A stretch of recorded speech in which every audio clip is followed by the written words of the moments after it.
2024 अमेरिकी राष्ट्रपति चुनाव में रिपब्लिकन पार्टी का उम्मीदवार कौन होगा, इस लिहाज से मंगलवार का दिन काफी अहम है।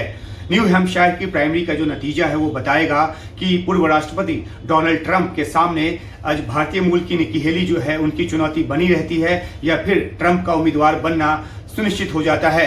निकी हेली ने अगर न्यू हैम्पशायर जीत लिया तो फिर ट्रंप के टक्कर में वो बनी रहेंगी, लेकिन अगर वो हार जाती हैं तो फिर उनकी लड़ाई जो है वो यहीं समाप्त हो जाएगी।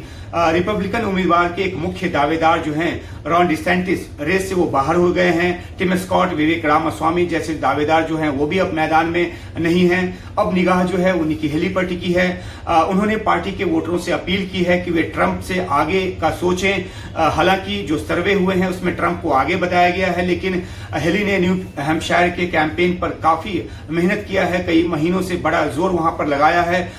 न्यू हैम्पशायर में जो सिस्टम है वो ओपन सिस्टम है, मतलब कि जो वोटर डेमोक्रेट्स खुद को प्राइमरी के लिए रजिस्टर जिन्होंने कराया है वो रिपब्लिकन प्राइमरी में वोट डाल सकते हैं, और ऐसे वोटरों की तादाद जो है वो वहां प्राइमरी के लिए कुल जो पंजीकृत वोटरों का जो हिस्सा है उसका 39% है। इसे अगर सीधी भाषा में समझें तो डेमोक्रेट्स वोटर जो हैं वो ट्रंप की राह में रोड़ा डालने के लिए निकी हेली को वोट कर सकते हैं।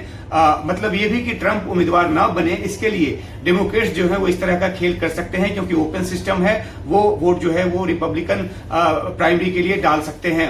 आयोवा, न्यू हैम्पशायर, नेवादा और साउथ कैरोलिना ये सब ऐसे प्रांत हैं जहां की प्राइमरीज के जो नतीजे हैं वो किसी पार्टी के उम्मीदवार को तय करने में बहुत ही अहम भूमिका निभाते हैं। इन नतीजों से दरअसल एक ट्रेंड सेट हो जाता है। इन राज्यों में मिली कामयाबी या वोटों के प्रतिशत को देखकर दावेदार जो हैं वो तय करते हैं कि आगे के प्रांतों की प्राइमरी में हिस्सा लेना है या नहीं लेना है, क्योंकि अमेरिका के 50 प्रांतों में जून तक जो है प्राइमरीज या कॉकस जो है वो होने हैं। आयोवा कॉकस में निकी हेली ट्रंप के हाथों हार चुकी हैं और डिसेंटिस के बाद वो तीसरे नंबर पर रही। न्यू हैम्पशायर में अगर निकी हारी तो मुकाबले में तो नहीं रह पाएंगी। हालांकि वो ये मानती हैं कि 24 जनवरी को जो साउथ